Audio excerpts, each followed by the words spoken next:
Hello there guys, this is Christy Lewis from Dostoevsky in Space, and today I'm going to begin my July wrap-up. Today is only July 10th, and hopefully I don't look too bedraggled. The first story that I finished in July was by Roald Dahl, and it's a story called The Hitchhiker, which the Codex Cantina broke down, and I just pulled it up for free on YouTube and listened to it while I was making my lunch one day, and I really enjoyed it. It wasn't really something that you can analyze to a large degree, although they certainly did anyways, but I just thought it was pretty enjoyable. I kept expecting something kind of nasty to happen because Roald Dahl tends to have that happen somewhere in his stories, but this one was just fun. You know, I'd give it like a 3 out of 5. I was actually glad to discover that Roald Dahl had written some other things other than children's fiction because I really loved The Fantastic Mr. Fox, the book and the movie. I watched the movie recently and it was so cute. I haven't been as interested in James and the Giant Peach, unfortunately. I have been reading that and there's some like whimsical stuff, but to me it's kind of like a journey story and I don't understand the destination, so I'm just not as into that one. We'll see what happens though, because I know it's like a fan favorite. Kev loved it. He's the one who told me I should read it, so we'll see what happens with that one. I also researched the Federalist Papers this last week because I watched Hamilton for the first time when it came on Disney+. Kev and I sat down immediately and watched it, and it was so amazing and good. So immediately, of course, I wanted to start jumping into the Federalist Papers again, and so I did some research about the intro, and I actually wrote and filmed a video that's supposed to be like a 1-minute flash intro to the Federalist Papers. I was actually thinking about doing like a 1-minute video on every Federalist paper that I read. I just thought, oh, well, maybe that's something people would be interested in. I don't know. So let me know if that would interest you. I also read the last bit of Mystery and Manners by Flannery O'Connor, which I've had for a ridiculously long time, which COVID allowed me to do. I actually haven't read the appendix and notes, but what I did read was O'Connor's introduction to the memoir of Marianne. Some nuns from Our Lady of Perpetual Help approached Flannery O'Connor asking her to tell the story of Marianne. Marianne was a young girl who was diagnosed at 3 years old with, I think, cancer.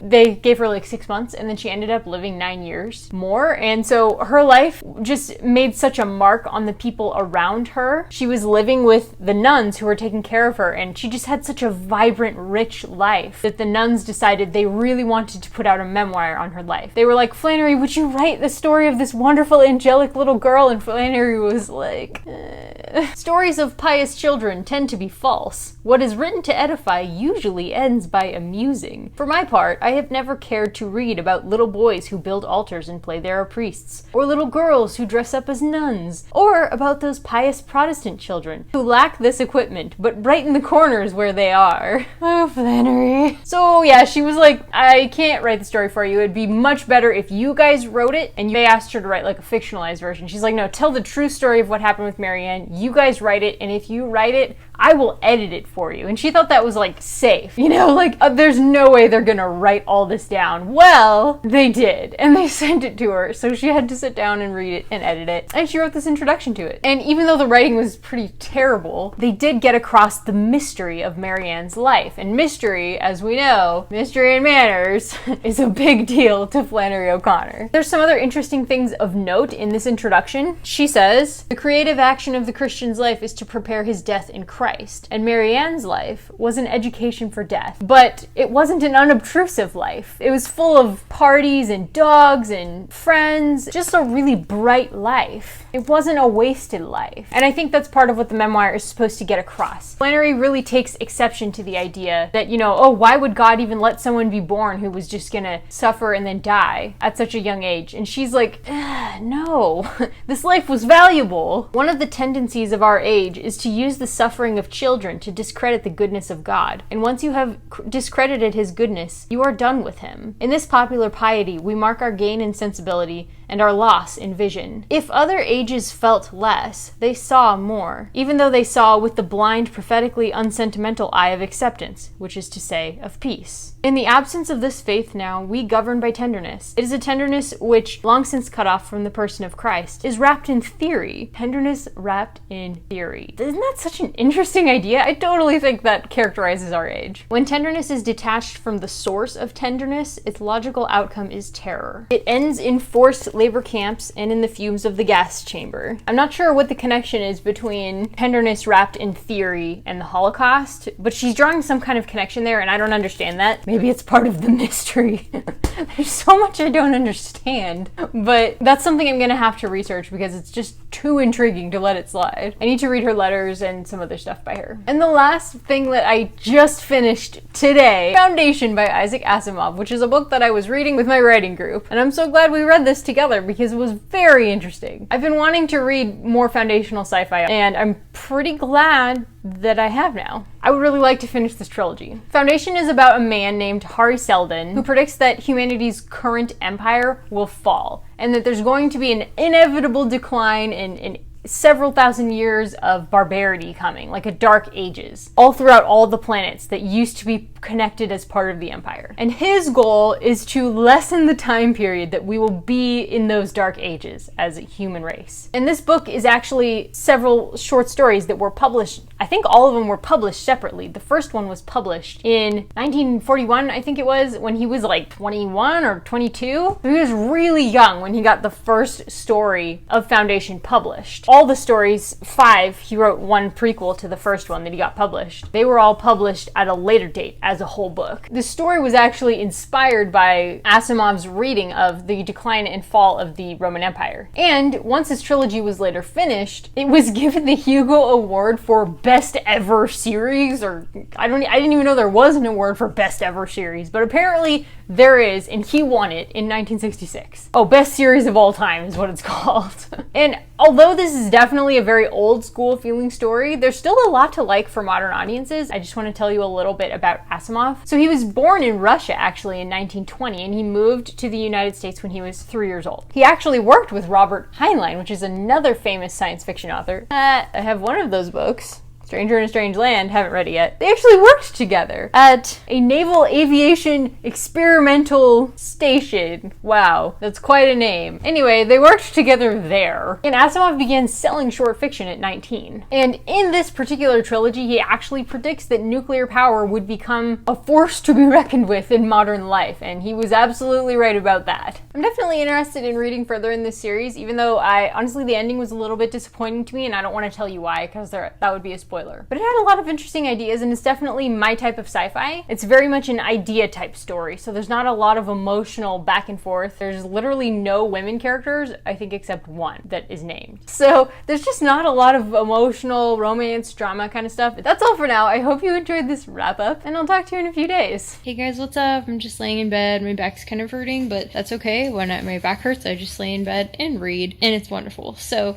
I've been really enjoying the Lotus Sutra with Noah and Amkai, and Una also is just like listening along, I think. And it's not like an easy read, and I am going very slowly. I'm in chapter 7 right now, but like there's like a lot of repetition. Things are told in narration, and then for a second time they're told in like prose. So it's interesting in that there's a lot of things in it that wouldn't be in a book that's published today, but of course if you're reading something ancient, you don't expect it to be like today. So the whole point of it though is something that I'm really enjoying, and it's also very much at the heart of Christianity, I think, but I just love the emphasis on this, and I forget what the terminology is. I'll put it right here for you, but the whole idea is that you are talking to people where they're at and where you're at, and you're not feeling bad for where you're at, and you're not trying to shove your opinions in their face. You don't have that responsibility on you to change them. You have a conversation, you love each other, and you're just kind of at peace. When we're talking with each other and we feel like we have a truth that the other person doesn't have, you don't need to make sure that they get it or something like that, which takes a lot of pressure off of a conversation. And then if you're on the receiving end and you're talking with somebody that you know is so much wiser than you don't need to feel bad about that. You don't need to feel uncomfortable for what you don't have. You don't need to feel inferior. In Buddhism, you have like a million lifetimes essentially to improve yourself, so there's no pressure to be like perfect right at that time, which is a really cool idea. Obviously, that's not what I believe. I'm really enjoying the heart of this. It's just so peaceful, and I think it's very compatible with what Christ says in a lot of ways. Again, I don't Like, not all of it is, but the heart of it totally is. So that's my update. Today's the 23rd, I think. So I'll probably read more by the end of the month. I'm going to try and get through 8 and maybe 9 by the end of the month. I would love to just finish it, but I know that's not going to happen. That's way too ambitious for me. So anyway, I'm having a really, really good time talking with Noah about this. And he just did a video about like the first, I don't know how much of it he put in, maybe the first half or just the first part of it. And it's a great video, and I'll link it up here for you. I've been doing a read-along called Storm Along 2020 with a couple of my friends, where we read 3 books in the Stormlight Archives in order to prepare for Rhythm of War, which is the 4th book, which is coming out in November. And we all love Brandon Sanderson. We all are loving the first book. We're going to be finishing the first book this month. We take about 2 months to read every book, and we have live streams about every 2 weeks on my channel. And if you hit the notifications bell, you'll be notified next time we set up a live video, and you can get notified when we go live. So if you want to join us, that would be really awesome. But today I'm going to be working on a fun side project. I'm going to be making Rock's Horneater stew. I looked up online how you make Rock's Horneater stew, and Brandon had answered somebody who asked that very question on, I think it was the Coppermind. It may have been 17th Shard. I don't remember. I get those two confused. I can't pronounce it, but here is the name of it. I couldn't find an exact recipe for that, but I found some variations with tofu in it, so I'm gonna try and make those. I'm gonna use a recipe that I found online, and I'm going to use Mang Chi's Big Korean Cooking Book, which I'll put a picture of here because I have it at home, but I didn't take a picture of it right now because we're driving to go to the store and get all the ingredients for my recipe. It's supposed to be like kind of like a spicy seafood hot pot kind of stew where like there's crab legs hanging out and stuff like that. I didn't realize that Brandon didn't like seafood, but apparently he doesn't, and his description of the soup is pretty funny. When he ordered it at a Korean restaurant and it came with like crab legs hanging out all over the place, he's like, really, guys? So maybe that's where his inspiration for Rock came from, because he just was served up this soup with a bunch of crab legs hanging out of it, and he's like, what am I supposed to do with this? So I made up my own recipe. I know you're not supposed to do that. You're supposed to actually follow the recipe the first time you make it, but that's okay. It's just for fun. So I'm really, really looking forward to this. I love Mang Chi's recipes. She was the one who got me into cooking healthy. I didn't really like vegetables, but I knew that I liked them if they were spicy, so she taught me how to make them delicious. So I'm really looking forward to this. We probably won't have all the ingredients at our local Safeway, but that's where we're going to go today because it just really sounds good. I really want to make it today. So I've got my list. We're gonna go check out Safeway and see if we can get most of the same stuff. Like, I don't think we're gonna have dried anchovies there, but I know that they have dried shrimp in the Mexican aisle, so I'll probably get that. And I don't think we have dried kelp, but I know we have dried seaweed. I don't think we'll have fresh squid, but I can see if there's some frozen squid or calamari or something like that. So that's what we're gonna try and do. And if they just don't have the equivalents that I want, we can always go to a Korean grocery in a few days when I go get my infusion. We'll be going to a bigger city that does have some Korean grocery stores, but I just don't want to wait, so I'm hoping that I can just kind of get the stuff today. All right, off to the store. We just stopped for lunch, and Kev went in without me to order and got me some baklava. This stuff is bomb. We're at Jimmy's Deli. That's our favorite restaurant.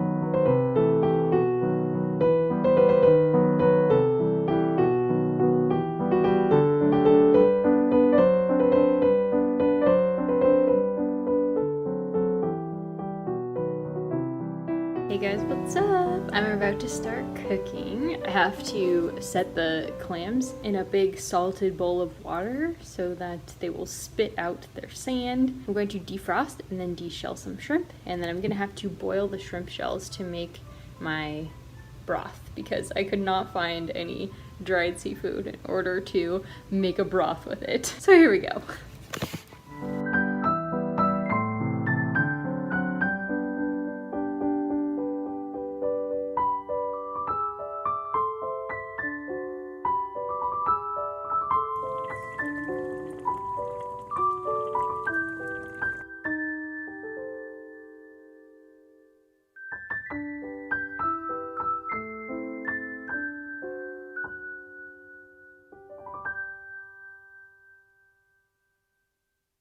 Hello guys, it is now several hours later and boy can't you tell, but you know, vlogging, it's cool. And we just found out that Elliot Brooks really loved Victoria's Kaladin and Syl composition, and she just put it on her Instagram stories and did like the swipe up thing so people could just go directly to Victoria's video and like, we're all just like so super excited for Victoria. So I'm just gonna leave that video up here if you guys haven't seen that. It's definitely one of my favorite Stormlight videos to have come out during Stormalong 2020. And I hope you're enjoying my contribution as well. I gave you Horneater stew. It was pretty good. Honestly, I would change a few things. I would do it a little differently. What's that pepper called? There's like a specific name for the red pepper. I had some from a Korean grocery store, but it said paprika on the package, which isn't the kind that Meng-Chi calls for. It's gochu, I can't pronounce it. This good wasn't very good. I didn't like it. So I made my own stock, but it definitely wasn't as fishy as I would like. And partly that's because I didn't put the seaweed in at the right time. Ugh, I messed it up. But with plenty of salt and lots of pepper flakes, it was a pretty flavorful broth, and I definitely enjoyed it. It was fun to have a lobster claw because they were on sale. Like, I don't know if you saw, but the lobster claw was on sale. Yes! Even previously frozen lobster tail is like fun. It's a treat. So overall, I would give the dish, I did it wrong, so I feel like I can't really rate it. I did enjoy it though, and I may even try it again. If you want to join Stormalong, I would love to talk with you about the books. I'd love to see any fun videos you want to make about the Stormlight Archives or celebrating Brandon Sanderson. You could do my tag. You could talk about the Cosmere like Ramsay at Rajathan. You could break down the chapters the way Michael and Ryan, my other co-hosts, are doing. Victoria, who created the Kaladin and Syl video, is the other co-host. There's 4 of us. Boy, I didn't explain that very well. I'm sorry, guys. I will link all of my co-hosts down below and their playlists or iconic Stormlight videos. Alrighty guys, I'll talk to you soon. Hello there guys, it is now July 30th. It took me a while to actually sit down and do my wrap up, but I'm finally here. I've just been really enjoying my life. I got to see a friend who is normally out of town and she came into town, so yeah, that was fun. And Kev went out of town for a little while and then came back right around the time when I would normally be filming, so we've just been hanging out a little bit. I did finish several books this month and I'm excited to tell you guys about them. There's Northanger Abbey by Jane Austen. First of all, I read this for Jane Austen in July, of course, which is put on by Katie from Books and Things and Marissa from Blatantly Bookish, and just want to thank them for doing that because I really enjoyed watching the videos about Jane Austen, and also I'm glad that I can now say I've read all of Jane Austen's novels. Northanger Abbey, probably not one of my favorites, but let's talk about it anyway because it's definitely worth a read. Northanger Abbey follows young Catherine Morland. She's a teenager when this book takes place, when her family sends her off to Bath with some family friends. This is one of the things that I learned in the annotations of the annotated edition of Northanger Abbey, which I just returned to the library for some reason. I don't know why I returned it before filming this, but I did, so whatever. The annotations talked about Bath and about lots of other things related to the culture. It's a very complex culture over there in Bath. That is where people of higher birth, they go there to mingle and to dance and also to get health treatments, but mostly to mingle. In the annotations, it talked about how people would often just go there for a couple weeks every year, just essentially to meet people. There's lots of rules and manners and there's different kinds of dance houses and it's complex. So Catherine is just wide-eyed when she gets there, and she's expecting great things, and nothing really happens off the bat, so that's kind of disappointing. And one thing that I love about Catherine is she is very young and naive. She's just very much a normal teenage girl, so she's adorable and sweet, and I really enjoyed her character, and it was totally relatable to realize, oh, the world isn't just like it is in novels. So the first man that Catherine meets, she goes a-dancing with him. First man who shows her any attention, and she falls in love with him. Unfortunately, you don't just get to marry the first person you fall in love with like the next day. So problems ensue. But thankfully, she has met a friend named Isabel. Isabel becomes her fast friend, and she thinks they're best friends. And this is something that she's learning about as a young woman. She's learning about friendship. So you can guess that there's going to be some lessons about friendship. Meanwhile, all the characters in this novel, especially Catherine, are very much parodying aspects of the Gothic novel. That's really the whole thing about Northanger Abbey, is it's a parody of the Gothic novel. It's more than that as well. It is about Catherine Morland. It's about her story and her growth. But all throughout the novel, we get Catherine compared to the brilliant heroines of Gothic novels and the sensibilities of a lady, often parodied and satired. And that's common in Jane Austen's works. Jane Austen is a brilliant satirist. And Catherine's friend Isabel is just such a super fan of Gothic novels, and they both love to read them. So they end up talking a lot about Gothic novels. And that gets parodied a lot, and it is fun. I haven't read a lot of Gothic novels, so it's not like something I'm super familiar with. And usually when that's the case, I don't enjoy satire as much because I just don't really know what they're talking about. However, the annotations would point out when the story was parodying the Gothic novel. So it was fun to read that. Quite enjoyable. I know a lot of people really enjoy this novel. Like I said, it wasn't my favorite, mostly I think because it wasn't actually that complex. We're following Catherine around, and in a lot of other Austen novels, we're following quite a large cast around, and there's several subplots that are all commenting on one another. This just wasn't a super wide scope of a cast, and so it just wasn't as funny or as entertaining for me personally. I forgot to mention this was written in 1803, but it was published in 1817 posthumously, and I believe this was her first novel. At least it was one of her very first. It was written first, even though it wasn't published until later. I did do a dedicated review of this, and in it I talk as well about the Northanger Abbey movie, which I completely loved. Tilly from Tilly's Shelf told me that the one sort of criticism that I had about the movie, it's actually correct in the movie. I was surprised that there was a lot of sexual preoccupation in the movie because I didn't really see that in the book. But she was like, actually, in the Gothic novels of the period, there was a lot of sexuality, particularly with like The Monk. If you guys have heard of that one, it was scandalous back then. I had heard of that one. I didn't realize though that Gothic novels were sexual at all. It was very funny anyway, and I did enjoy it a lot. It really brought the book to life for me. I didn't find myself enjoying Northanger Abbey that much. I feel like the plot just kind of dragged on, but the movie brought it to life, and it was wonderful. I talk about some other things in my review, so I do recommend that. So I watched the movie as well for Jane Austen July. I also watched some of the Lizzie Bennet Diaries, I think it's called, on YouTube. I didn't finish that one, but I did watch some more of those. It's a very long series on YouTube. It's like retelling Pride and Prejudice in the modern day, and it's pretty funny. I think it's really well done. Just haven't watched it because I've been watching a lot of BookTube, which I'm thrilled about, honestly. I want to talk about Mr. Harrison's Confessions. This novella was published in 1851. It is the prequel to Cranford, and I read it along with Kate Howe, Megan the Story Girl, and one of Kate Howe's good friends, Claire, and I really like Claire too. We also read a separate book together right before this one, and it was very enjoyable. I love reading with these ladies because they all know Victorian literature much better than I do, so like anytime I have a question, they're like on it. It's great. If you're interested in anything Victorian, I highly recommend Kate Howe's and Megan the Story Girl's channels. Anyways, back to Mr. Harrison's Confessions. This was my favorite book I read this month. I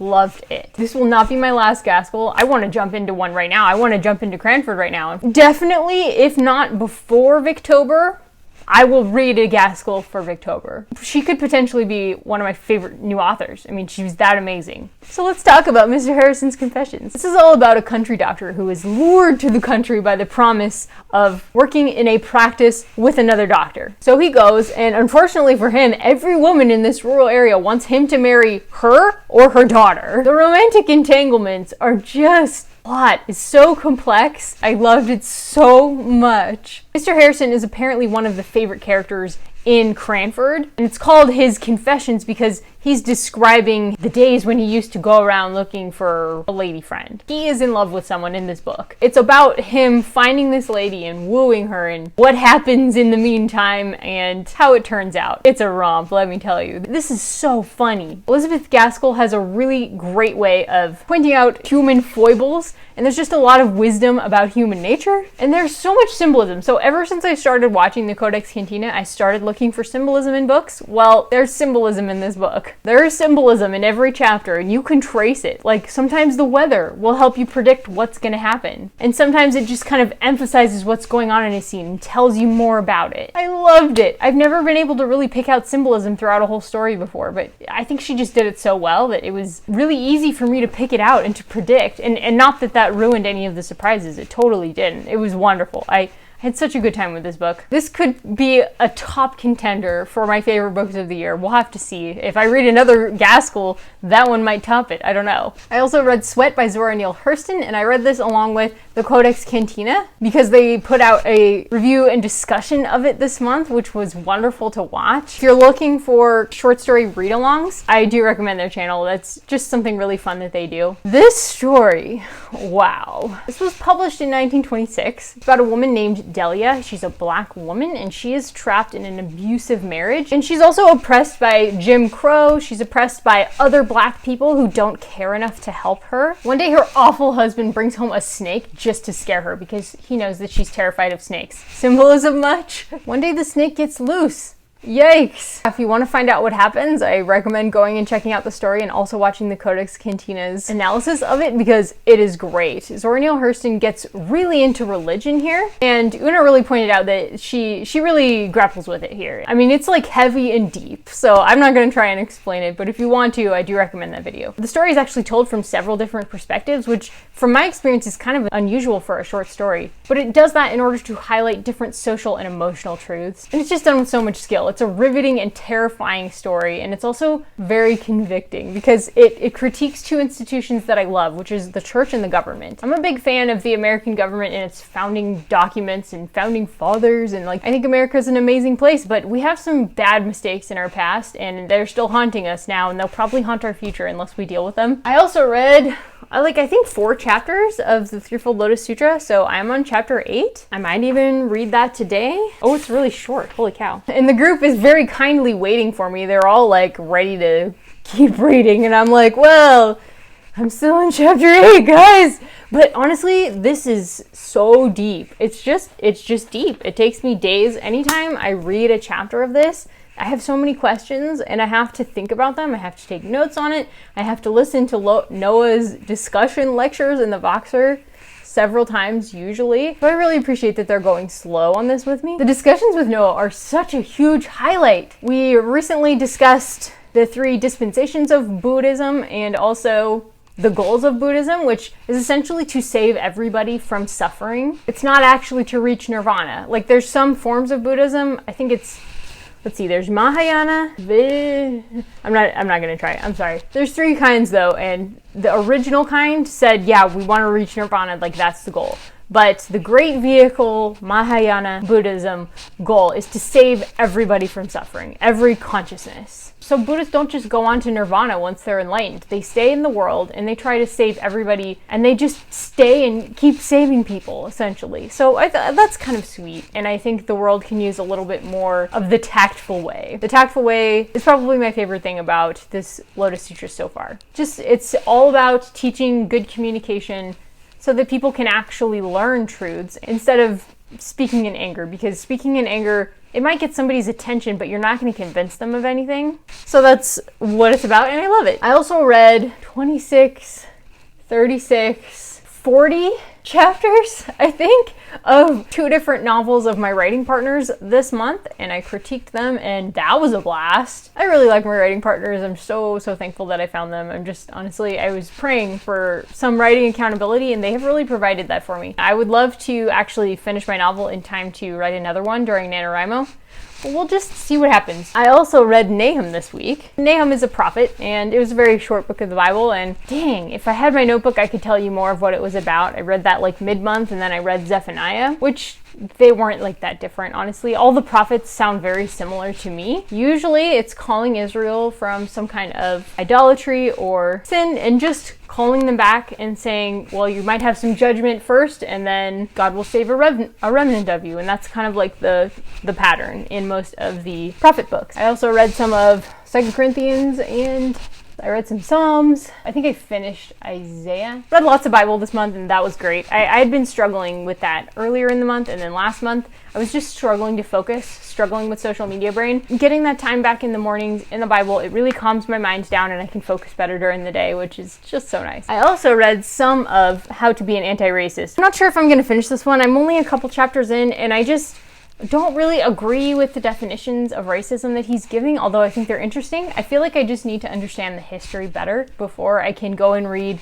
these kinds of books that are mostly about changing your thought process. I think it's just a higher level that I'm ready for. If I'm not understanding something, or if it seems too simple to me, then that means I've probably not done enough research to read a book like this yet. So some of the idea behind this book is that you are a racist if you don't support anti-racist policies. If you support anti-racist policies, then you are an anti-racist. There's no such thing as not a racist. You are either anti-racism or you are racist, which is, I don't know. One thing that really did get to me though in this book is that it says, in the United States, African Americans are 25% more likely to die of cancer than whites. My father survived prostate cancer, which kills twice as many black men as it does white men. Breast cancer disproportionately kills black women. So I didn't realize that the health disparities were so great, so that's definitely something I'm going to need to look into. I picked this up, by the way, because Tanya at the Sampler Girl recommended it, and I think Tanya's probably really well-versed in this kind of history, so I can see why she would like it. It probably gets your mind going on the topic again if you're already done your research and stuff like that. So I'm actually planning on reading the new Jim Crow this month, and I've been kind of putting it off because I know it's going to be a really intense, intentional kind of read, and I'm going to have to focus on it. I think July is the month to do it for me this year. I need like a really in-depth kind of study kind of a book, and I think that's what the new Jim Crow is all about.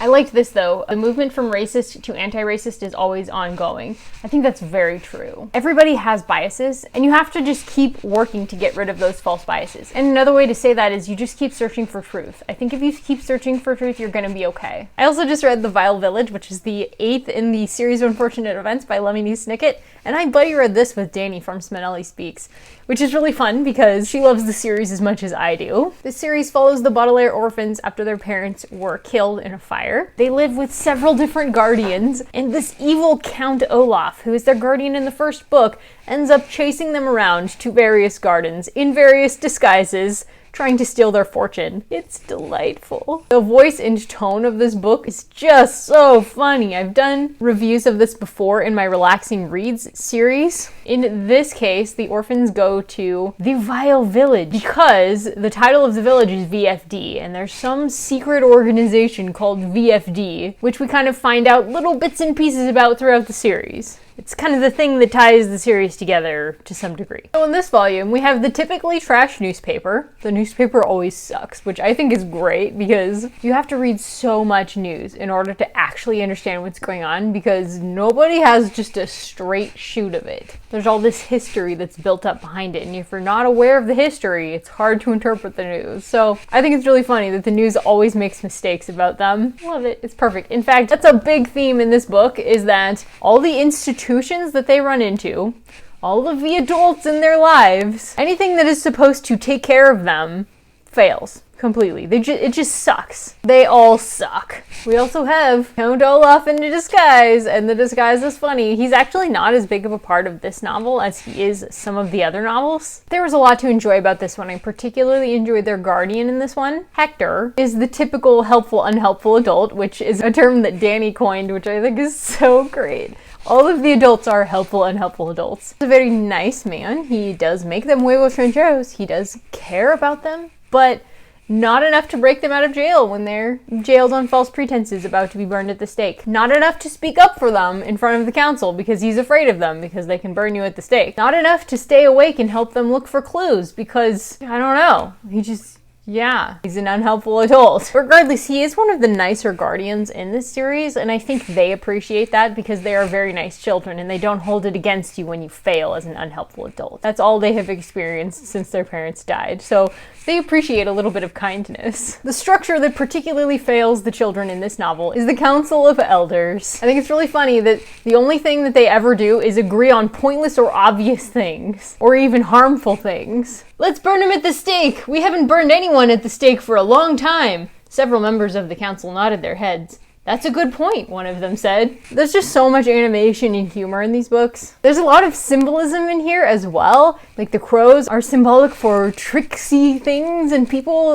throughout literature. And so as soon as you walk into this vile village and it's covered in crows, you can expect that there's going to be some tricksy people in here. And of course there's people in disguise. There's also all kinds of literary references and allusions in here. To poets, there's the Nevermore tree. Sunny will often say things that are like single words that are symbolic somehow for the thing that she means to actually say, like Scylla, to indicate that their present option was superior to the only alternative. Because you know how in the Odyssey there's the two sea creatures, there's the whirlpool and there's Scylla, and I don't know how you pronounce their names at all. Laugh at me if you want. Whatever you pronounce this as, I don't know. But anyways, I thought that was clever. So she's saying, I would rather this one than Scylla. So great. Because the ship has to like pass through Scylla, and if you have read the Odyssey, you know what I'm talking about. If you haven't read the Odyssey, my explanation did not help you at all. Normally, when I make a giant script, I spent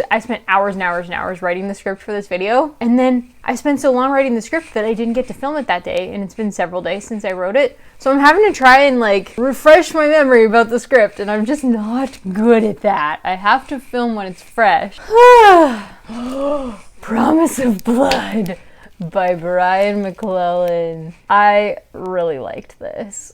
I almost want to like read it again because I didn't read the whole thing with my eyes. I read some of it with my eyes. I probably read about half of it with my eyes, but I feel like there were so many details and cool things that I missed in here. It's not like Brandon Sanderson. Like, I'd probably give this a 3.5 out of 5 stars, but that's not bad. Like, for genre fiction, that's pretty good. 3 stars is I liked it, you know? Brandon Sanderson is almost always a 5-star for me, but some of his lower ones are 3.5 stars. So, I mean, this is pretty dang good. I really enjoyed this fantasy. And holy crap, it's thick. How many pages is this thing? It's like over 500 pages. Dang! So yeah, I listened to this for the most part on audiobook. I didn't love the audio narrator, to be honest. He often spoke with like a Scottish kind of accent, and I just couldn't understand him very well. But I get why he did that. It just wasn't my favorite. Promise of Blood takes place in an era that's very similar to the Napoleonic era of the French Revolution. There's a lot of nobles' blood flowing in this book. It starts off with a giant massacre of the nobility.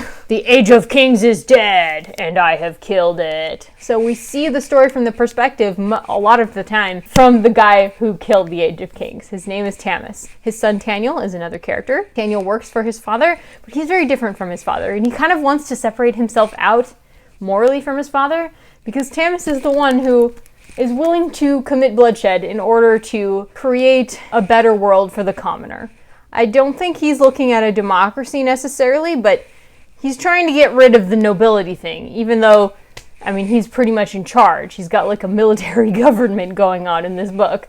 Tamis is a very bloody character, but I really like that this book gets us into the head of a man that's very similar to the men who were leading the French Revolution. French Revolution has a reputation of being very bloody, and I would like to read more perspectives on that. In fact, I'm thinking about reading a book on the French Revolution mainly because of this. I didn't really know anything about it until then. I mean, I know I read it in school a zillion years ago, but honestly, I didn't really get it. I was a good student, but I didn't really learn that much in school. I'm not a very good audio learner. I should say this is a Flintlock fantasy. It was published in 2013 by Orbit from Hachette, by Orbit of Hachette Book Group. With God's help,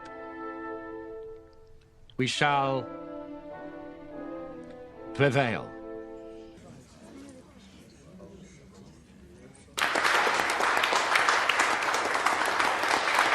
Listen to this quote. Great billowing clouds of gray and ebony rose from the mountaintop. spreading as they gained height and blowing off over the Ad Sea. There's a great map in here. There's actually 2 great maps, I think. Historians said that the last time South Pike had erupted had been when Kresimir first set foot upon the holy mountain. Words like omen and bad tidings were being spoken by men far too educated to take such things seriously. You can tell in there that omens and potentially gods and just deeper things than, you know, magic systems. I do not give a crap about magic systems, to be honest. I'm all here for the gods, though, and the people. And the characters are pretty good in this book. Very much like Brandon Sanderson, it's very critical of organized religion. It's extremely corrupt. I don't even think I mentioned that. I'm sorry, this is so disorganized, guys. This is what happens when I don't film right after scripting. Anyways, Brian McClellan was in Brandon Sanderson's writing class, so I can definitely see some influences here. He's got like 3 magic systems. Those are mostly over my head. If you want a description of those, I think Ramsey's review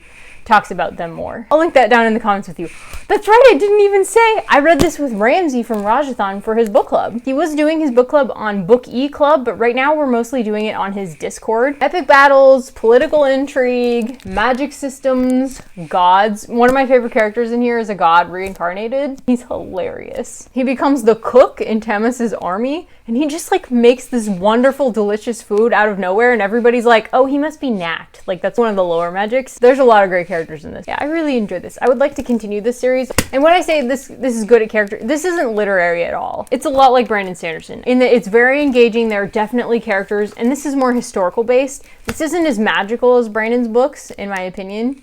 There's not as many wow, cool moments, but I still really liked this for what it was. Oh, I got Mama's Girl. Shoot, I don't have it with me, but I did get a copy of Mama's Girl, and I started it. I haven't finished it yet, but I started it, and I'm planning on maybe after I read the Lotus Sutra chapter, maybe I can just sit down and read that because it's pretty short. That was what I was reading for the Kon Sabor reading challenge. For this month, we were supposed to read a book by an author with mixed Latin and African heritage. And so I started this one, and it's good so far. It's about a little girl who is very young still in the part that I'm in, and she loves her mother so much, and she doesn't understand why her mother doesn't feel the same way about grandma who is dead. And she talks about also how the black girls on her street were like so much better at skipping rope, like double dutch, and how the white girls can't do it, and you know, stuff like that. It's very cute. I'm enjoying her memoir so far. I don't know where it's gonna go, but so far I'm just enjoying her voice. She has a very, very fun narration style, and I'd love to hear more about her life. Her brother was named after Malcolm X. Like, it doesn't sound like there's a lot of Christian influence, obviously, so I'm curious what kind of spiritual influence they have, or political influence. I'm so interested in families and how people grow up and how their beliefs are kind of brought into their lives. Oh my gosh, I didn't take any notes for this on The Way of Kings. What? So this is going to be super disorganized. The Way of Kings was wonderful. I was reading The Way of Kings for Storm Along 2020, which is the read-along that I'm doing with Michael Knibb and Victoria from Musical Bookworm, and Ryan from Seeking Stories. And Ryan's wife, Kristen, has also been joining us on the live streams. And I know Michael's wife, Amanda, is also reading along with him. And Julia, Victoria's husband, just started Mistborn. So it's just been really, really fun to get together with those guys and do live streams and talk with you guys, because I'm willing to bet that a lot of you guys who are watching this wrap up right now have also been coming to the live stream. So if you've been there, thank you so much. I just really love talking with you guys. The discussions have been wonderful. We finished The Way of Kings. We took 2 months to finish it. It was as good as I remembered, honestly. I just loved that it was like coming back and meeting an old friend, and I was very comfortable in it. And it was just such a relief to just slip into The Way of Kings. That was kind of my relaxation book this month after I finished Promise of Blood, and I just loved it. It was really good. I know it's a very personal and not at all analytical review, but again, I didn't take any notes, mostly because I've taken a gazillion notes for the live streams. I think I just didn't make a condensed version. Recommended. And if you want to see some of my Storm Along co-host videos, I will have them down below. If you want to join us in Stormalong 2020, we are having live streams every 2 weeks. We will be reading the second book in August. If you'd like to talk with me about anything else, I'd love to hear about it. I just love to hear from you guys. Thank you so much for all of your comments and your support. Thank you for watching this probably really long video. If you did enjoy this, please give it a nice thumbs up in the corner over there. And if you want to see more videos from me, you can subscribe as well and hit the little notifications bell in the corner so that you're notified anytime I make a new video. Thanks so much, guys. I really appreciate you being here and talking with me. Okay, take care. Bye-bye.